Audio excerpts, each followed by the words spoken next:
call this study session to order tonight. We'll be hearing from Memorial Auditorium and Atkinson Municipal Airport discuss their 2027 budget. And I just want to say, you probably got about a half hour, and you'll have a half hour. So can we have like maybe 15 or 20 minutes? And then if there's any questions. Sure. And go from there. Yeah, we'll go quick. So good evening, thanks for having me here. So we're here to talk about the Atkinson Municipal Airport. Introduce yourself. Hello, Bill Pyle, Airport Manager, City of Pittsburgh. Sorry. Yeah. So I got a picture here, the aircraft parking ramp, just to show what kind of aircraft that we deal with on a daily basis. Got a couple light twins, small jets, and a couple single engines, so you can see that out there just about any time. So that's a big picture there. So myself, I'm the airport manager, and then I got my 3 attendants that work with me. We're there 7 days a week. We just man the airport certain hours of the day, but we break it up for everybody. After hours, we have have the phone switched to a cell phone so we can get after hours calls, that type of stuff. Here's just a few little details of the airport. There's 2 runways out there. We got the main runway 6,100 feet long, and that can accommodate any business jet that's out there. We can land and park any business jet. The crosswind's a little shorter runway, and they always say the bigger runways for the big planes, the small runways for the smaller planes. And then I put in there just what kind of aircraft that you may see, some business aircraft, helicopters, medical, military, all the way through agricultural, spray planes. So that's typically the aircraft you're going to see. And then I got approximately, throughout the year, about 10,000 landing and takeoffs a year. And that's just approximate, since we're not there every day. We don't have an exact count. Then we go down to the gallons of fuel sold. We got total gallons. The jet fuel, as you can see, that's our biggest revenues, the jet fuel. And they have gases for the smaller piston airplanes. Got 30 based aircraft, 4 jets, 3 twins, 23 singles. When did we extend the airport, the main runway? The main runway was probably 10 years ago. Mm-hmm. Roughly 10 years ago, is it? I could talk a little bit about this. These are some of the major projects that have happened over the last 5 or 6 years at the airport. We did a very significant apron reconstruction project. It was like a sea of concrete out in front of the terminal building to the tune of almost $2.3 million. The runway is obviously the primary concern at the airport, and one of the ways we extend the life of the runway is to seal coat it. But seal coating that much space, of course, is quite a task, and you have to use certain kinds of seal on an airport runway, and that's what that runway seal coating is. That's a big project, and we'll do it regularly. We're going to be doing it again here coming up.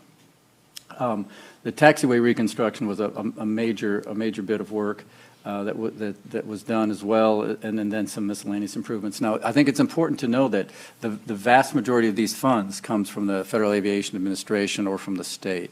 And Jay, could you explain what the city share is of that? Excellent question, Chuck. The FAA funds are quite generous, right? They give us at least 90% in the past. So the city's share is about 10% of that. Recently, over the last 2 or 3 years, we've actually had 95-5 splits, which are, you'll take those deals every day, but you can see the magnitude of the costs that go into maintaining an airport, even a general aviation airport like ours. It's well beyond the means of most jurisdictions to be able to maintain these airports. The Aviation Administration, the Federal Aviation Administration, feels very strongly that general aviation airports, particularly in communities like ours, are very important. They're willing to spend significant amounts of money to keep them up and running and keep them operational. Now, there's a lot of things they won't pay for, and we'll get into that a little bit later. But for the most part, the basic infrastructural pieces, the very expensive things that we have to do to keep the airport up and running, the FAA is a big player in allowing us to continue doing that. Anyway, anything you want to add about that? Good. By the way, every one of those major projects like that, Bill has a lot of logistical issues he has to deal with. You can imagine if we took the entire apron down for a season, he has to figure out what to do with the planes, where to put them, how to get them in and out, if they can even get in and out. In some cases, the planes have to actually move to another airport, depending on the extent of the project. So go ahead. You can talk a little bit about, well, go ahead, you can talk about what we're doing with these others. These are two things that are coming up on our radar, things that need to get done. Reconstruct T-hangar taxi lane and master plan update. So the T-hangar taxi lane, that's going down to where the single engine airplanes are at. There's two big T-hangars there.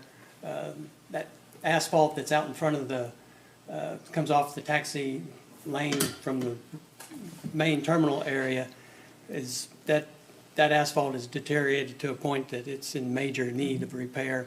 So this is that project that will be coming up. And then with the master plan, the terminal update, we have a master plan that's out there, and it's roughly about 20 years old, but just to go in and update and freshen that up.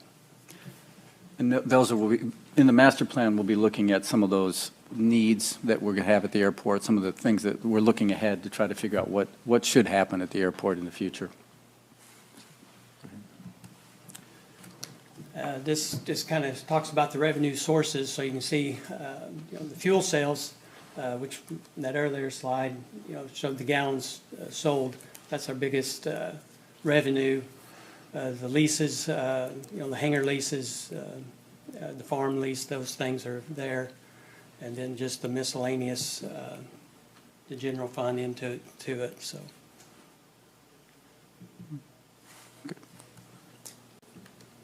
There's, as you can see, the budget revenue, the fuel sales.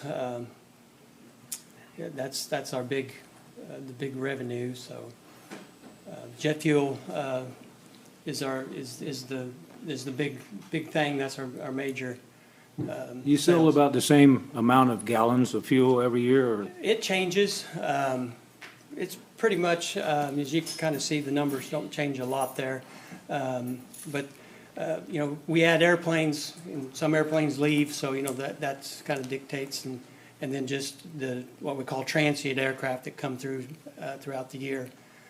Some years we may have extra things going on that may bring in extra aircraft. Mm-hmm.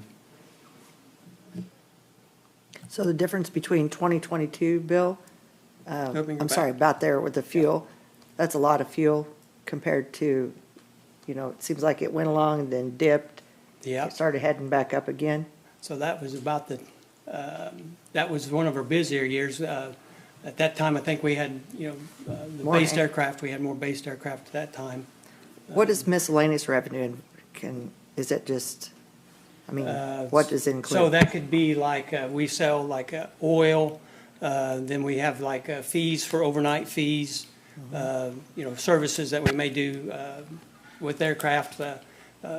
Sometimes we have to jumpstart, we have a fee for that, so a Yes. lot of that would be those fees. Yeah, some office space rental out there, too. So is some of the funding, or the majority of the funding that we're receiving from a higher entity, is it driven off of the way that you're running the airport?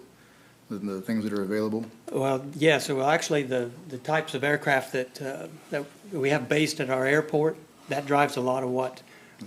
That's how we got lengthened the runway several years ago, is that the aircraft that were based there was needing more runway. The aircraft have gotten larger over the years, so yes, that does drive that. I got to ask, what's the difference? What caused the 262,000 in actual in 2025 in miscellaneous revenue? I can answer that. Yeah. That's the transfer from general funds. Oh, okay. There's a $250,000 transfer from Okay. general funds. Does stand out there, doesn't it? Thank you. Okay, I'll move on. Yeah. There's our budget expenses. Yeah, there's, obviously, they're rather stable operation, not a whole lot of changes. Every once in a while, you'll see a bump in the capital outlay, and that's usually a piece of equipment or something that broke down or had to be replaced. That's what you'll see there. Not much difference otherwise, for the most part. We bought a new fuel truck in '23, is that what that was? That was that 23, the low lead truck.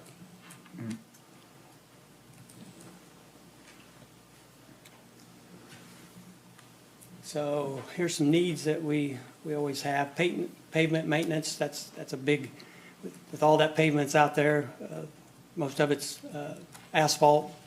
And it's been, the age of it is showing its age and needing some maintenance and repair and upgrades.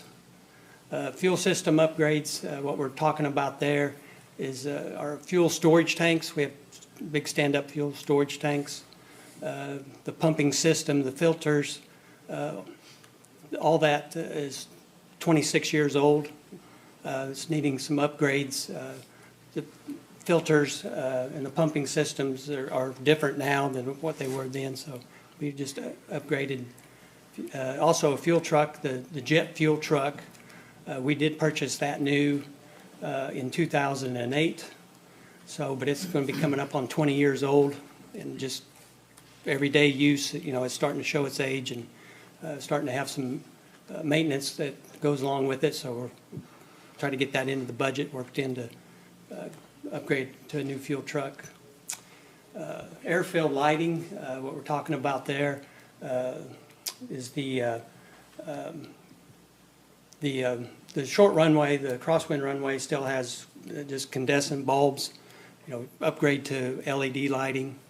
And then on the main runway, it does have LED lights, but we're looking to upgrade those fixtures too. So it'd just be the fixture on top, doesn't need wiring or conduit. And then other airfield lighting would be the approach lights and the end identifier lights. That would be part of that system too. So these are critical things to run an airport. I mean, you need these to do that. One of the things that I did want to mention here and bring up again is that the FAA will pay for pavement maintenance. That's one of the things that the FAA pays for. They'll also pay for lighting upgrades. So we'll be looking for opportunities to get funding for that. What do we do That's the here? end of your presentation, Bill. Chuck said 15 minutes. Bill, I have a quick, is your airport or is our airport designated as a semi-critical or critical airport in the case of a national emergency? I know the FAA designates certain airports. I don't think we have a designation like that. We don't have that, do we, Brian? By the way, this is Brian Coombs. He works for Olson Engineering. He is our airport engineer, all right?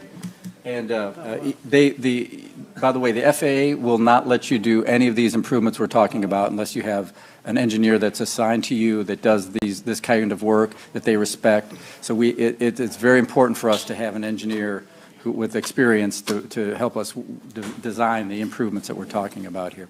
The FAA works a little strange. Well, oh, you're back. I was going to talk my way through that, but you're back already. But, Well, I was going to say real quick, our airport's designated as a general aviation. So, there's no airline service. There's certain restrictions for, aircraft that would come to landing at our airport.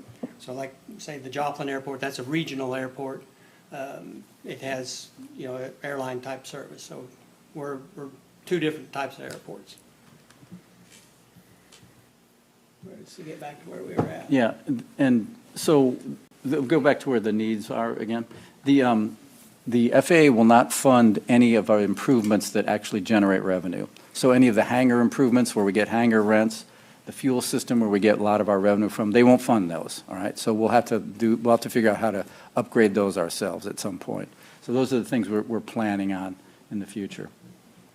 I think the original hangars were built using the RLF fund and then leased back in a lot of cases to the people that had jets. So I don't know, we haven't built any hangars for a while. We but haven't, The no. planes continue to get bigger and taller, and so we're always kind of worried that at some point, we're going to have to come up with a hangar, which is a lot more expensive than it was 35 years ago. Which Yeah. brings us to our wants. Once, there we go. So some future hangar upgrades, the T hangars, the two rows of T hangars that are out there, they were built in the late 70s, early 80s. So they're definitely showing some concrete deterioration and some just in general, the roofing, and they're showing their age for that. And we talked about adding a hangar for larger aircraft, like Darren said. All the newer aircraft all have tall tails, they're 20 foot or taller. And the hangars that we have out there, the door openings are 18 foot. So, you know, if somebody would come with a larger aircraft or one hangar at our airport, and for those types of aircraft, we'd have to build some kind of hangar. Would that be something we would build a new structure, a standalone, and then continue to use the ones we have for the Yes. smaller planes? Yes, and we've got one location now inside our airport footprint that we could add one large hangar, maybe two. There is area for that right now. Without tearing anything else down Yeah, for the yeah, existing? there's space. So how many planes in each hangar? Well, all the corporate hangars all have one hangar in it. So the city, we have one hangar that we call a community hangar, and that door actually has a 16-foot opening, 16.5. But we store 4 aircraft in that hangar. And then the old military hangar, the World War II hangar, we lease one into that to a business, and then that's on the north end. The south end, we use it for storage too, aircraft storage. Right now, I've only got 2 airplanes in there, but we do use that for overnight storage. Both those spaces can accommodate somebody that would spend the night, and we can store them. We have a fee for that, and they go inside. We're going to be looking for the new master planning process. By the way, we've got funding for the master planning through the FAA. But we're going to be looking for that to kind of give us some guidance on where we should build some new hangars, or if we are going to do some work over there, what is it going to look like? Is that like a rotational thing after so many years, or is it just in general, it's time to make changes to? Yeah, 20 years is a long time to have a master plan without any changes to it.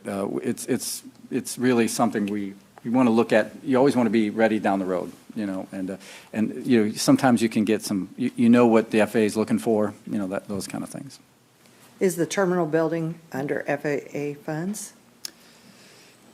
Or not? Probably not. Not really. Generally, a terminal building can't I just get wondered, funded. because Yeah. your tower is there too, so, right? We have no tower. You have no tower? No tower. Yeah, So- the general aviation airport is no tower, so. So they contact you when they're ready to land? Nope. They nope. just come in and They land? come in and land, yes. So what if you have several planes wanting So, to? there's a radio frequency that all the airplanes, that anybody coming to Pittsburgh, they have that information. So they all tune in to the same radio frequency, and they can talk on the radio.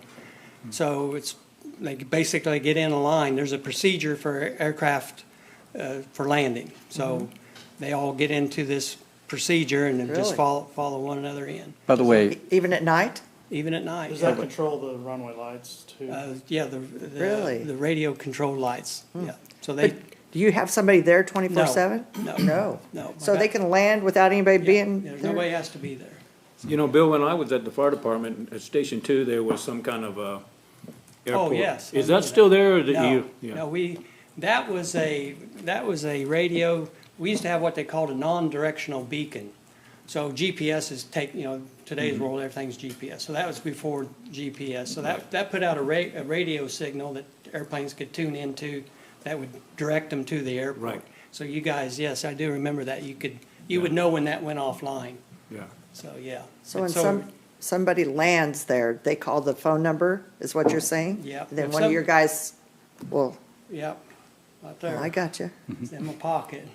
So emergency landings, crossover, stuff like that, they just land on their own and we don't know until it's happened?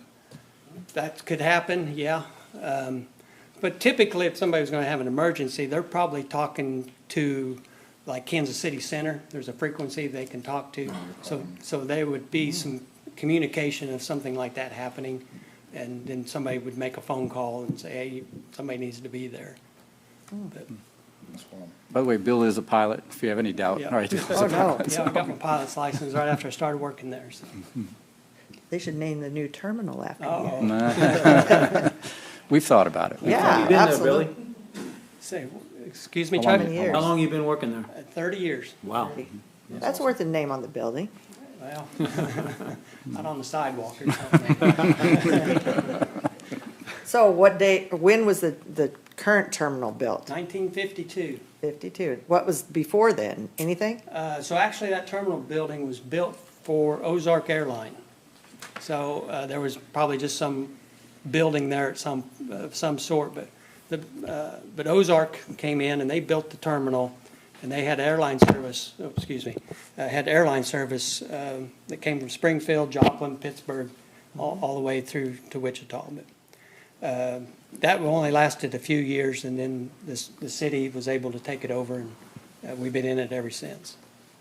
Nice. On your needs, Bill, on the fuel systems upgrade, Yeah, is that are there safety concerns along with that too, I would assume? correct. Yeah. And what about speed and efficiency? Are newer system be able to refuel aircraft quicker or? Not Well, so necessarily. our big fuel, the stand-up tanks, that's just storage tanks. So tanker truck comes in and they dump the fuel into the tank, then we transfer it to our trucks. So we don't actually fill airplanes from those storage tanks. Right. So the newer trucks, they would just be a newer truck. They don't pump any faster or anything like that. So the systems upgraded only to the bulk tanks? There's two. I'd like the bulk tanks, they need upgraded with the age of being 26 years old. And then the fuel truck is 18, so typically 20-year lifespan on a truck like that. When you're fueling the airplanes, Bill, do you have to be in some kind of protective clothing? No, not necessarily, because the jets that we fuel, not all of them, but the majority of them, they have what they call single-point nozzle. So you just take a nozzle and hook to the airplane, and then you just stand back. So there's no fuel on the ground or no fuel going anywhere. You better ground it though, right? Yeah. It's grounded, yes, exactly. Yeah, we have Yeah. grounding straps, everything for that. But, so then the other nozzles are basically like you would see at a convenience store, just you just put it into the tank and fill it up. Where's that jet fuel come from? We buy all of our fuel, all the jet fuel comes out of Tulsa. So you don't shop around? No, so AvFuel is our fuel provider, and we buy through AvFuel. Actually, we use their credit card point of sale system. It's all a website that we do all our transactions through AvFuel's website. But we're dedicated to purchasing fuel through AvFuel. That guarantees that we got good, clean fuel. Yeah. So if you're shopping Yeah, around, yeah. you don't want to do that. You don't want your plane with some watered down Right. fuel, yeah. Right, yeah. It's JP6, is that what you use out there? JP, it's just JPA is what it is, yeah. Okay. It's not military. And we get a deal on the credit card fees through AvFuel. Correct, yeah. So, AvFuel provides a purchasing card, what we call the contract fuel. And basically what that is, it's a fuel card only. They just purchase fuel. And they can do that nationwide, any AvFuel dealer, any airport. But by using that card, it eliminates any credit card fees. There's no MasterCard or Visa charged to So how that. many gallons does the tanks hold? The storage tanks? Yeah. The Jet A is 20,000 gallons, and the Avgas is 12,000. So how often do you have to have them? I buy Jet A between 10 and 14 days. And then the Avgas, which we don't sell nearly the gallons, we may buy it every 6 months, or typically 6 months on it. But jet fuels rotates pretty quick. Right. What's the depth of your guys that work there? as far as how many years have they been there? I know you 30. So I've got 3 guys out there now. There's 2 of them, they each have been there between 5 and 7 years.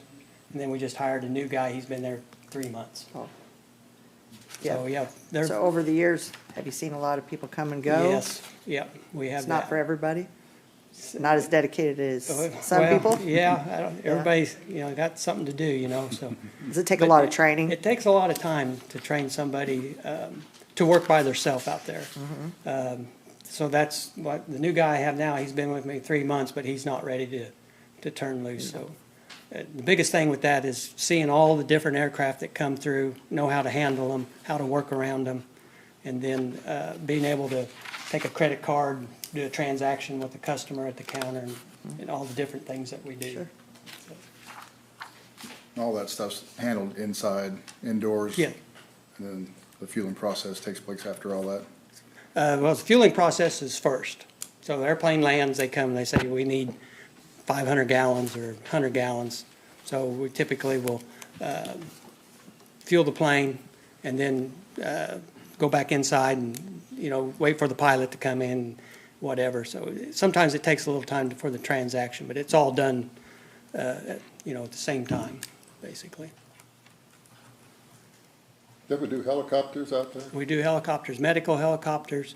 There's a lot of life flight it's daily with the helicopter stuff. The Highway Patrol has helicopters, and then we also have military that, when they're traveling by, sometimes they stop for fuel. You had a Black mid-flight Hawks. based out of there years ago, didn't you? Well, we did have the Eagle Med, the medical helicopter was there for 10 years with us, actually. Was it? And but what happened there is Joplin has a base, we had a base in Chanute and Parsons, so there was too many in a radius, so Right. Pittsburgh, they took it out. But everybody still has the same coverage with the other bases. Yeah. Well, I, for one, would like to commend you on how you take care of this place, because I feel like you are the place, and it shows. And tell your guys, too, we appreciate them, and you keep meticulous records, too. Oh, We you. appreciate that. 10,000 flights a year? Roughly, I mean, That's that, amazing. yeah, that's a approximate number, so. Sure. You could never retire, you know. We always look at it, We're not gonna let you. we like to say that we're the face of Pittsburgh. So You when are. when they crawl off that Absolutely. airplane. They're the they- first people, you're the first face they see. So, I do like the humble, speaking of what you do, but the amount and the volume that you're pushing through and the amount of fuel you're pushing through, that's not humble, that's impressive. Yeah. all right, we'll move on here.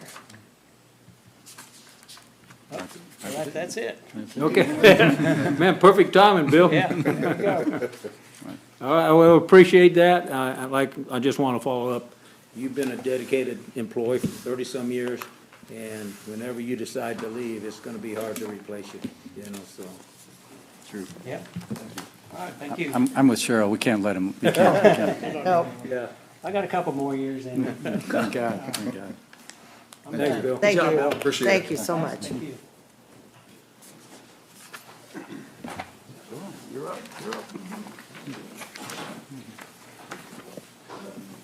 Want to sit down here?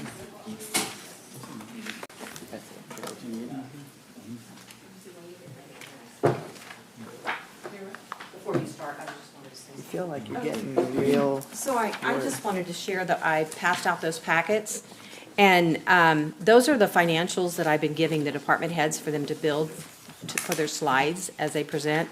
And so what I'll do is try to get these to you guys probably a week or so before the next session, because I'm trying to get them to them about 2 weeks before so they can develop their slides.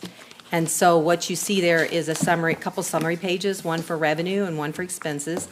And then there's a couple pages on the personnel, and some is just the FTEs, and the other is a detail of who their employees are, or were last year anyway. And then there's the detail for the revenue. There's the detail lines, that's the GL lines for the revenue, and then there's the GL lines for the expenses. And then what I did was peruse through and see if there was some items in there that probably needed some attention, or you might want, ask questions. And so you'll see the back 2 or 3 pages is usually going to be the GL detail that I went out to the general ledger and just printed out the detail, and that should tie to that line item. So if you have questions on those financials, you can email me or stop by, but we'll try to get those to you at least a week before the next budget presentation. So would you have, who do we have first? IT and human resources? I can get that to you. Yeah. I sure can. So I'll get it formatted. Some of them weren't formatted real great to start with because it was just a starting point, but, and I just passed off the ones for 2 weeks from now to Dexter, so he has those, so I'll try to get those formatted and get those out to you too. All right, Okay? thanks. All right. Thank you, appreciate that.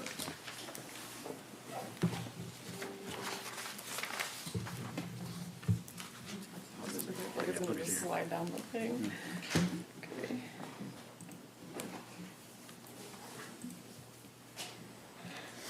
Okay. Okay. Good evening. Thank you for the opportunity to be here. My name is Darcy Schultz. I'm the general manager of Memorial Auditorium. I have with me Kyle Newby, our technical director, Jeff Martin, our assistant technical director, and Hallie Hart, our event manager. So, like I said, we're Memorial Auditorium. And as you know, last year, the building turned 100 years old, built in 1925, renovated in the early 80s. I think it was 82 to 84. It took a 2-year time span. So the mission of Memorial Auditorium and Convention Center is to serve the best interests of the public by providing the utmost in professional service, quality family entertainment, and by curating a broad range of events. Memorial Auditorium is a central hub and gathering place that adds to the vibrancy of downtown Pittsburgh and area residents and visitors alike. The vision and values are not formal exactly. This is what I use to kind of guide our programming interests and things like that. So the vision is to be a central hub for the arts, culture, and community in Pittsburgh and the greater Southeast Kansas area. Values that we hold dear are access to the arts, or more specifically, equitable access, outreach, entertainment, collaboration, and excellence in what we do and who and how we serve those. Our areas of focus, of course, we host performances and shows in a wide range of disciplines. Dance, music, theater, and at the professional level, and then at our local or amateur level.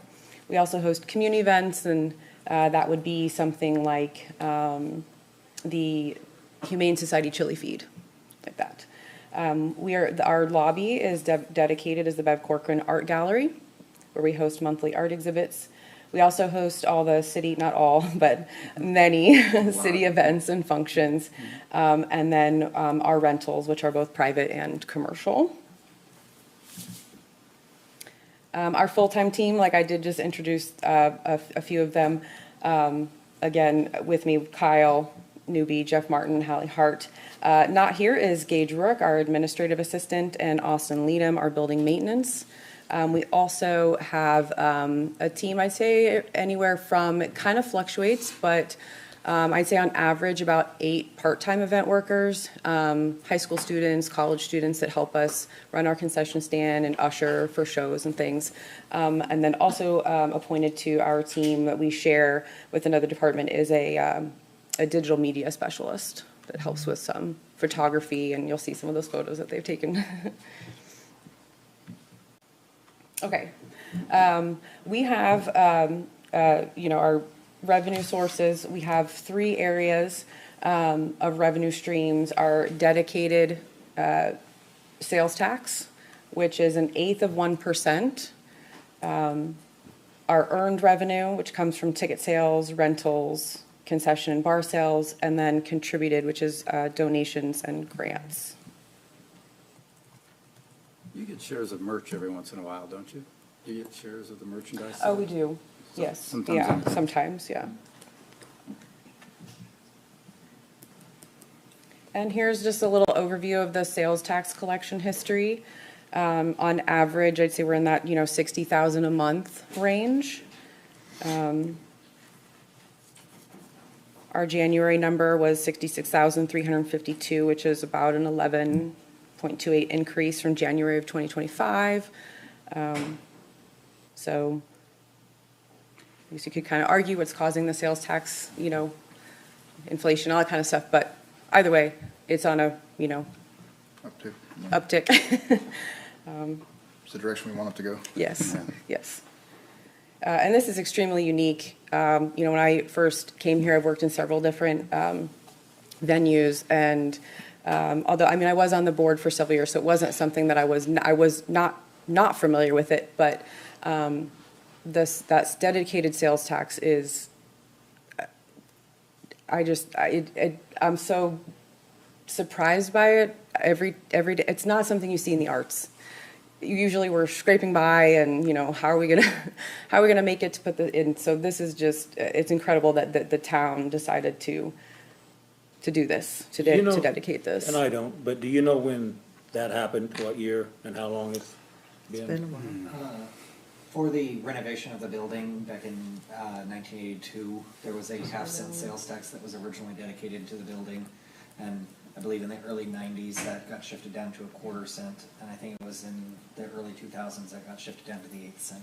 8 cents, but it's ongoing. Yes. Yes, and no sense of, Perpetuity. and thank God somebody seen the need for that way Yes. back when, and yes, so, Yeah.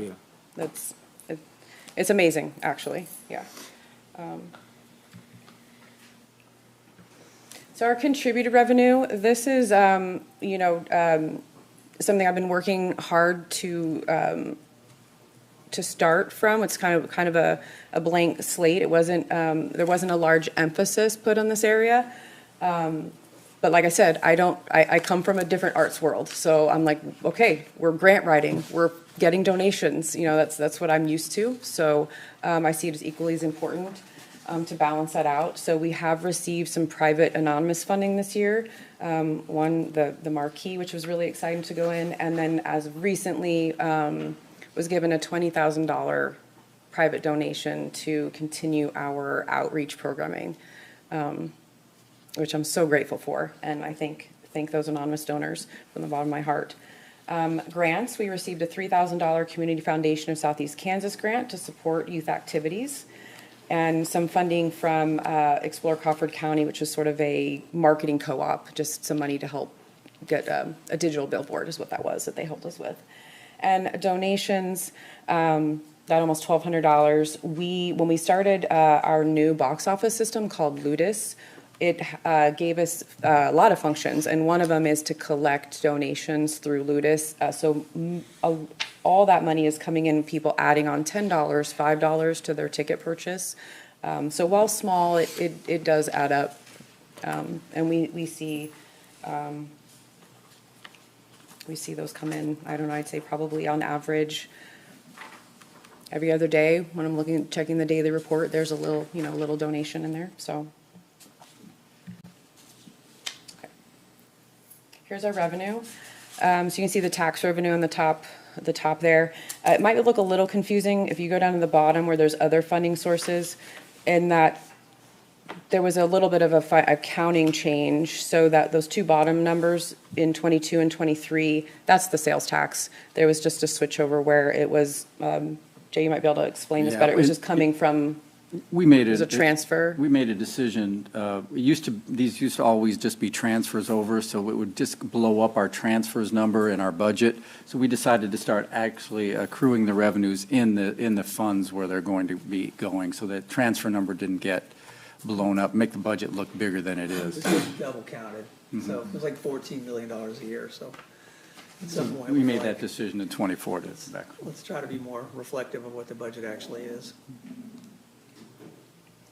Our charges for services, that's our, our rental revenues and ticket sales, concession. The miscellaneous is the grant money and the donation. Go ahead. Here's our expenses. You can see our personnel services, which I think some of the other departments already explained what that entailed.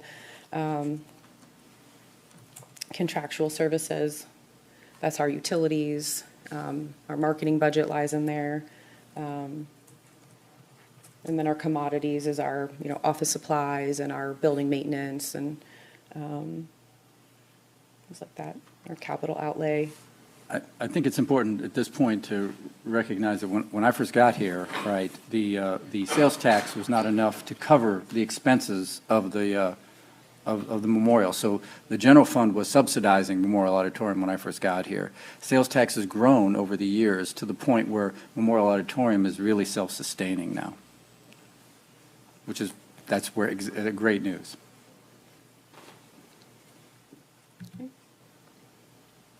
Here's just a summary to show you. We were in the green, 224,000 in 2025. You can see that. Continue on, our fund balance. So this is our reserve. So last year there's that 224,386 with an ending fund balance in our reserve of almost $1.4 million.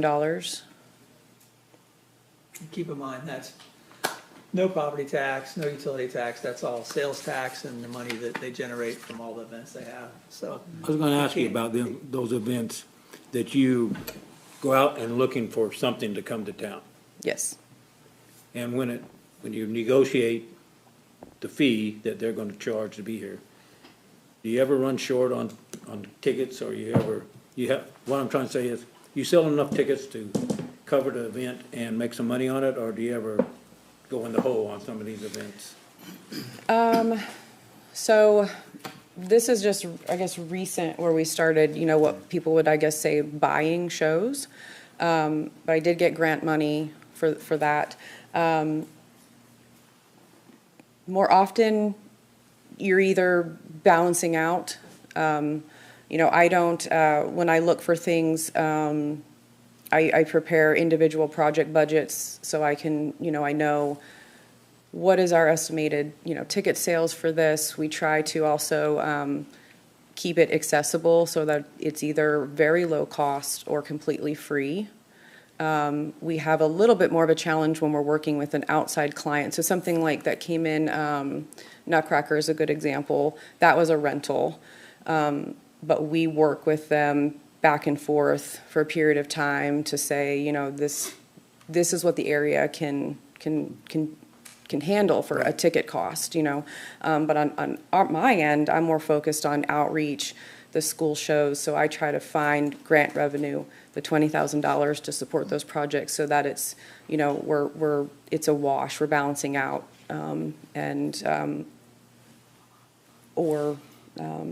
not losing, but it's hard. The arts are really hard.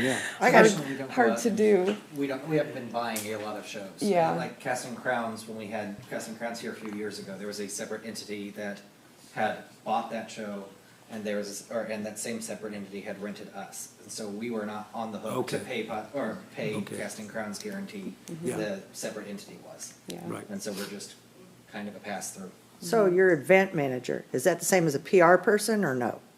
No. Why do you not have a PR person? Just curiosity. Well, we do. So it's our administrative assistant and myself. So we both share those responsibilities. I do a lot of the graphic design. We do a lot of that in-house. We also do a lot of that for some of our other partners that we work with. Our administrative assistant handles all of our social media posts. We also work with Stephanie Potter on press releases and.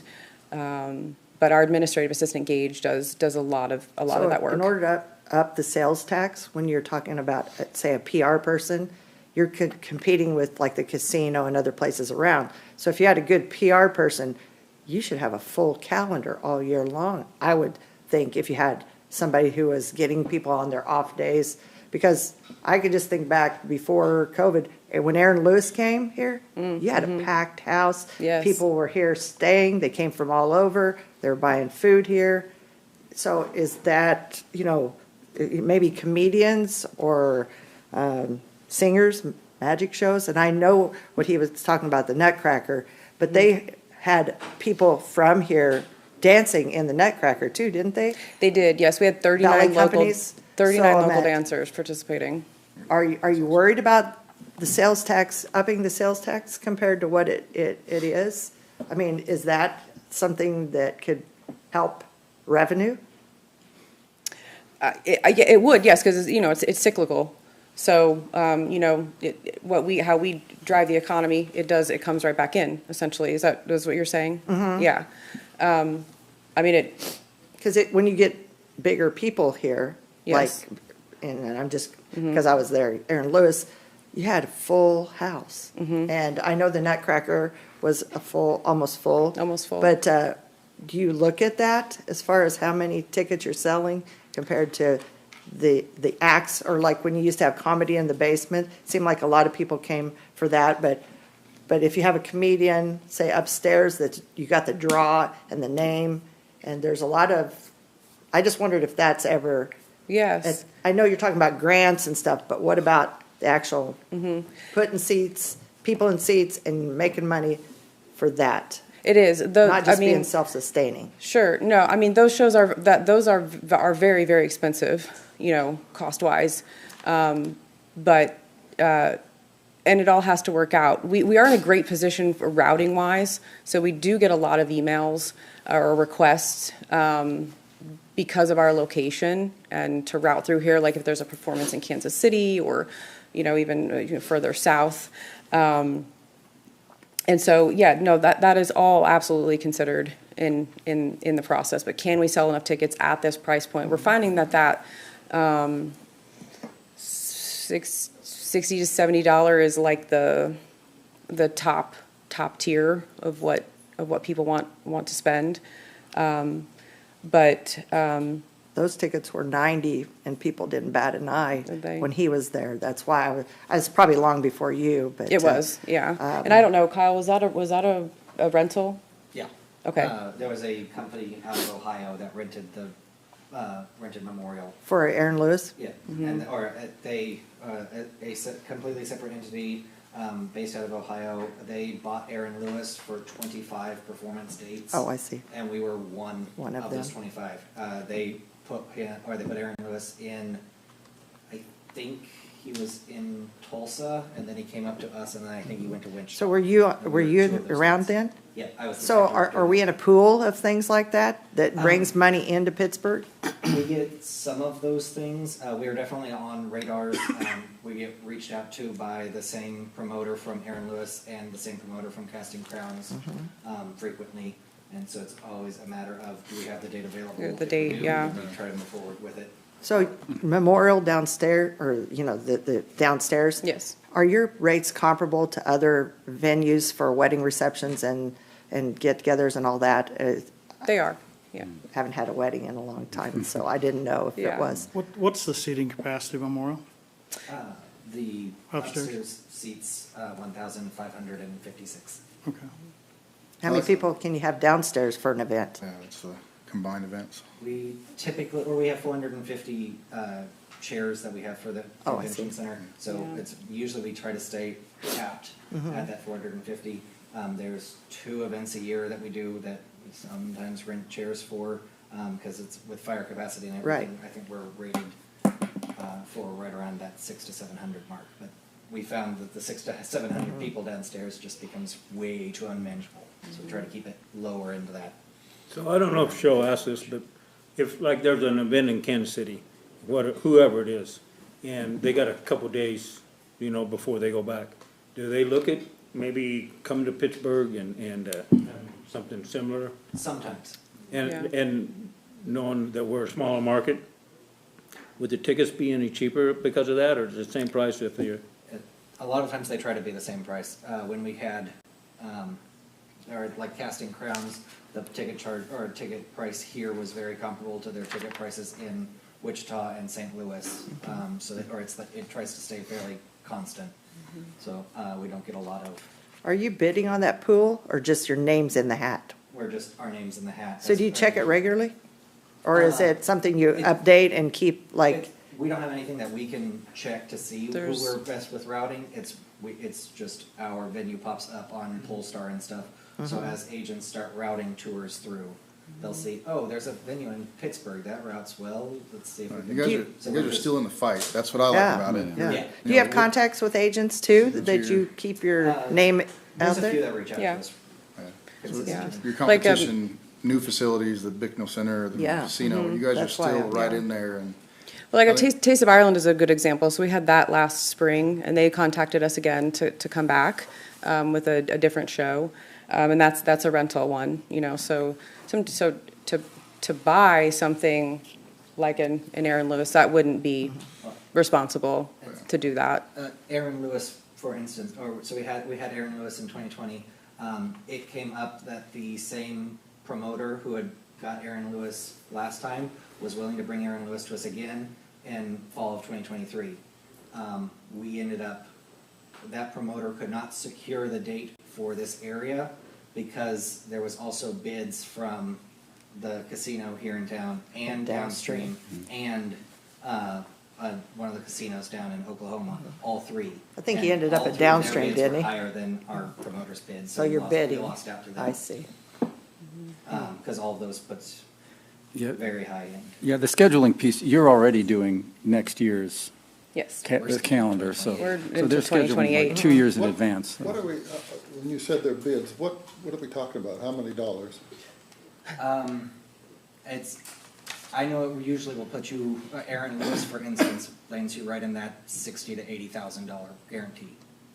And so then that becomes there's no way that we can justify spending $60,000 to $80,000 of sales tax dollars on purchasing that show on the risk that we might sell enough tickets. Would we probably? Most likely, but because we can't guarantee that risk. So does the Convention and Visitors Bureau fall in anywhere in that? Like if you're bidding it, you're bidding hotels, you're bidding for people to come to town.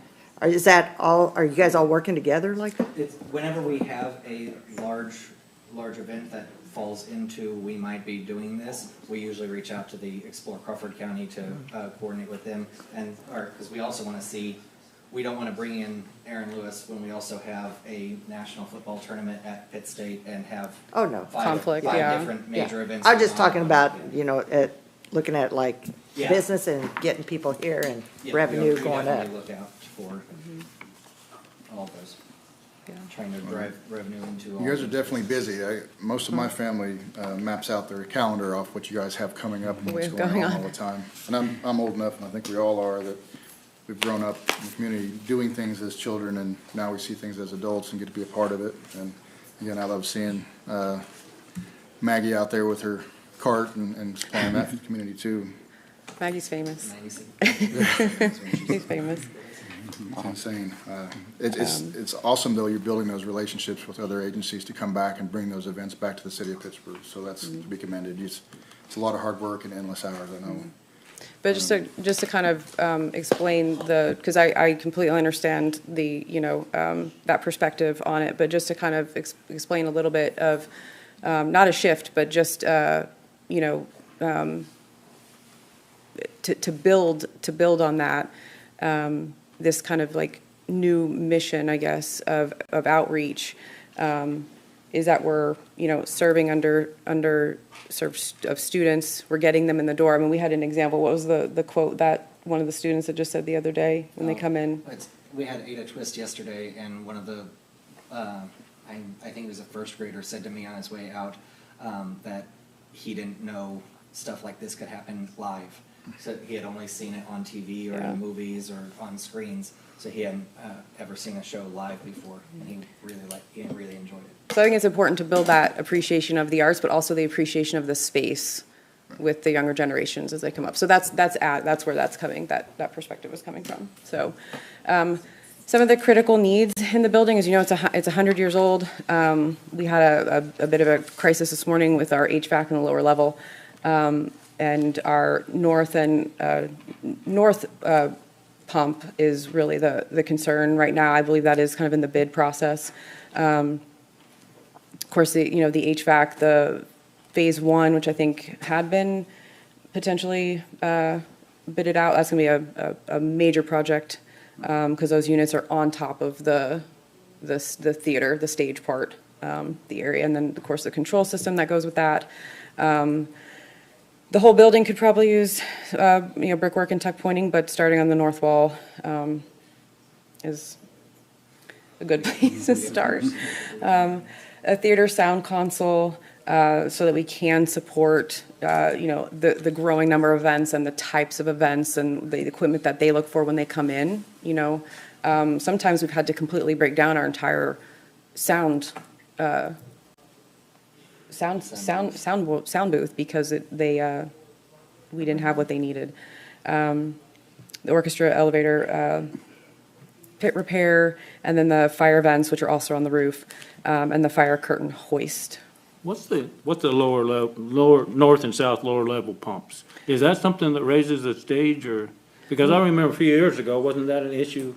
Aren't they outside down in a big pit? Nice. Yeah. Twice stage. They're Times the- failed. The lower level pumps? So that's repaired now. That's no problem with that stage. Well, it The pit. works, but it's, the orchestra pit elevator repair is what we're talking about. It does need some more repair work, and it's related to the pumps, which are actually pumping water out of Okay, the pit. okay. Right. What's the dollar figure on each box that you have as far as the needs? I think the north, what I've heard from Jeff is that north pump, because they're looking at bringing the electrical component of that pump out so that the fire department doesn't need to be there when they go down into it, and just make it easier to work on, is in the $60,000 range for the north, what we call the north pump. If that goes out, it could flood our whole. You can put another Lower zero level. on the HVAC and control system. So a lot of these repairs are very expensive. Cheapest one on there would probably be the theater Console. which would it would be right around that $40,000 to $50,000 mark. Well, did I see earlier you have a surplus? Is that something that we can program? $1,300,000. Yeah. Yeah, we're Almost working on 1 that. point, yeah. I mean, So our- this morning's, But what's this morning's thing, $100,000? I mean, I haven't had numbers It's come a back yet on massive- it. What's your Well, budget I mean- for the year? Total budget? Go back. Probably. 766? 766, so you can't do all the things that were on that list that we just looked at for that price, can you? No, but there's this money that exists. Again, that won't That won't fix it all. won't fix it all, but That's why I wondered if you had just ideas of what those six were, as far as guesstimates, wouldn't hold you to them.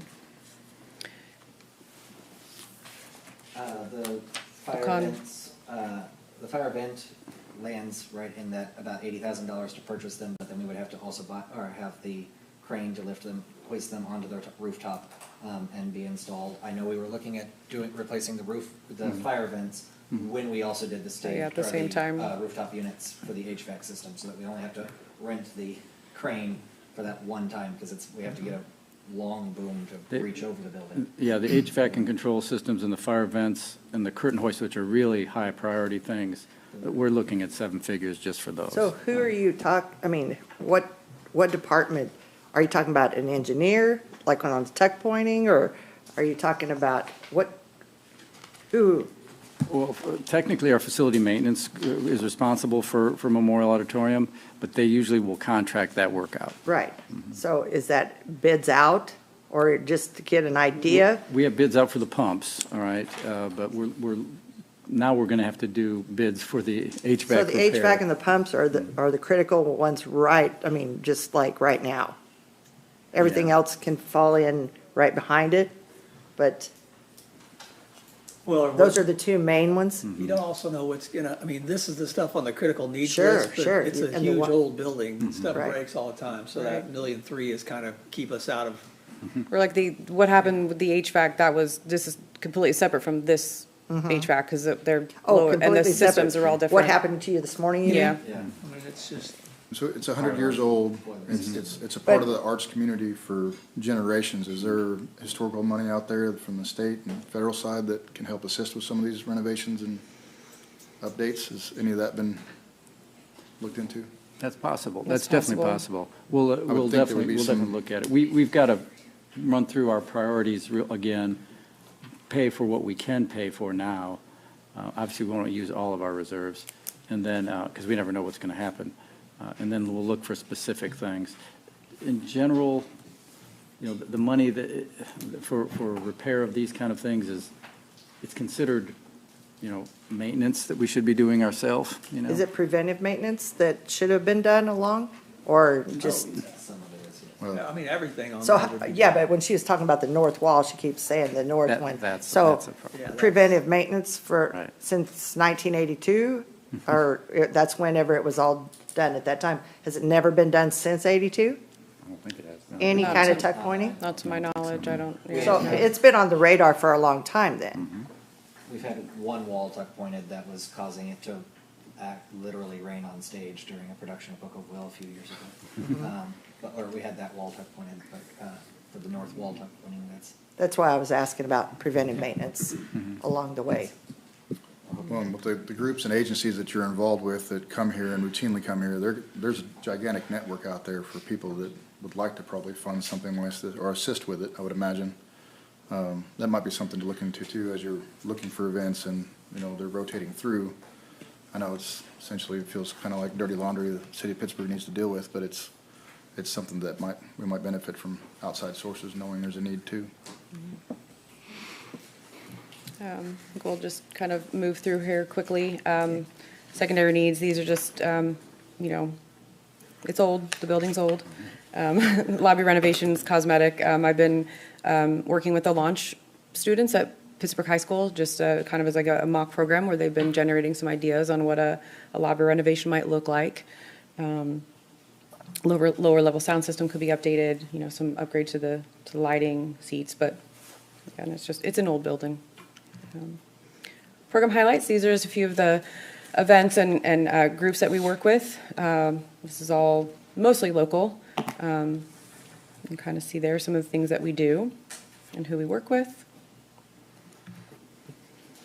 There's just again, this is just kind of a very condensed, you know, overview of the city functions and rentals that we have, private and commercial.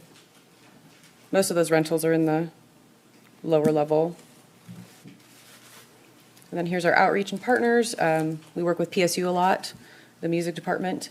Of course, our USD 250 school system, the Pittsburgh Public Library, they were key in the event that we just had yesterday with about 1,800 students come through. Chuck, thank you with the bus parking. It was a little hectic, but I think It was, you're doing a we'll good get job. it, we'll get it though. Sit The down third on the time will be a grass. charm, I promise. We'll get the parking.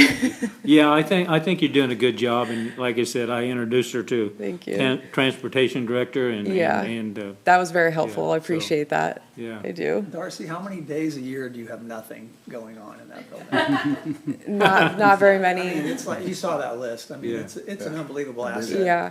And when we do have that downtime, like this past January, we are deep cleaning. We are, you know, all the chairs were cleaned. We really take pride in that space, and we all really love it there. Here's just a few photos we wanted to share. Up there in the top corner, that's me with the Nutcracker dancers that participated. That was probably a highlight for me this year. And then that's in the center, that's Ada Twist. That was just yesterday. Down in the bottom, in the middle, that's one of our local groups, Triple Threat. There's Dr. Kaboom, a big hit with the schools this year. Just some other photos. Here's some of our numbers. Again, approximate about 42,000 visitors. Performances, those are artistic performances. And then the unique usage is counting every meeting, every rehearsal, every, you know, just to have a real overview. That's it. Thank you. Thank you for what you Thanks. do. Okay, thank you so Good job. much. All of you Thank for the Thank work you. you do out there, so. All right. Do we need to take a little break, 5-minute break before we start the commission meeting?